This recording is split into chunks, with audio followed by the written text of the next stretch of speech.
Fene Council asinjula atuuziddwa ng'omubuulizi w'ekkanisa y'e Kakoma mu disitulikiti y'e Lwengo ng'atuuziddwa Reverend Father John Tulyamureba era n'amusibirira entanda y'okukulembeza amazima mu buli nsonga yonna. Amusabye okukola aleme kulinda myaka olwo ekiseera eky'okumukyusa kigenda okutuuka ng'aliko omukululo gw'aleka. Ng'omubuulizi w'ekkanisa eno atuuziddwa ku ntebe y'okutandika n'olwaleero. Avumiridde eky'abavubuka okwambala enkunamyo ssaako n'okwenyigira mu mize egitali gimu. Abantu bangi nnyo n'okusingira ddala ku ludda olw'abavubuka beeyisiza si bulungi. Bambala enkunamyo, balya amirungi, ne banywa enjaga.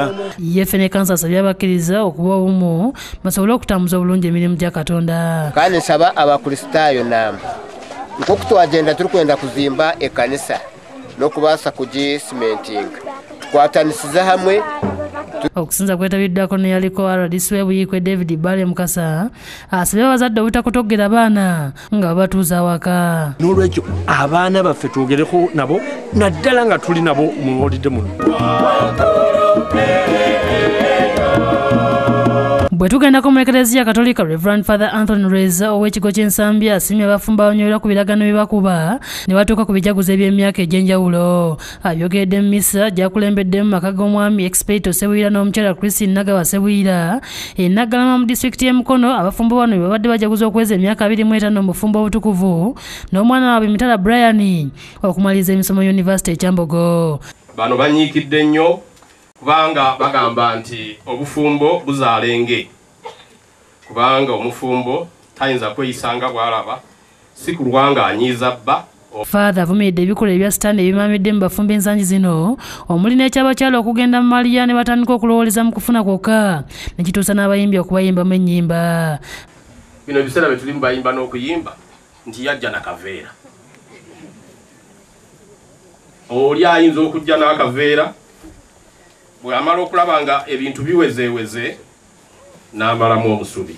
Abafumbo bano basizza abantu enseko olw'engeri obwedda gye banyumyamu gyenvudde waabwe n'engeri omukyala gyagumiikirizamu embeera yonna n'okusoomozebwa. Tofuna emikwano ne mbagamba emikwano gikolwa nze era nja kubafuna naye abantu bakuno banembeebaza mwatwaniriza bulungi ate era mutwagala.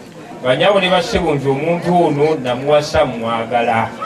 Tukizudde nti omuntu gw'owasangwega luusi ne bwakola kaki nito katunulira olusinga atakola ki ale kati tugenda tweyongera tugenda tufuuka na byana bito tuli. Ye Mitala asimye abazadde olw'okwerekereza ebirungi ne bamuweerera ssaako n'abantu ssekinnomu abaliko kye bakoze mu kusoma kwe. Sente osanga zentutte zonna baali badde osanga baziteeka mu bintu birala naye mbeebaza okubeera nga bafuddeyo ate era nenyongera okubeebaza olw'okutwagala ennyo.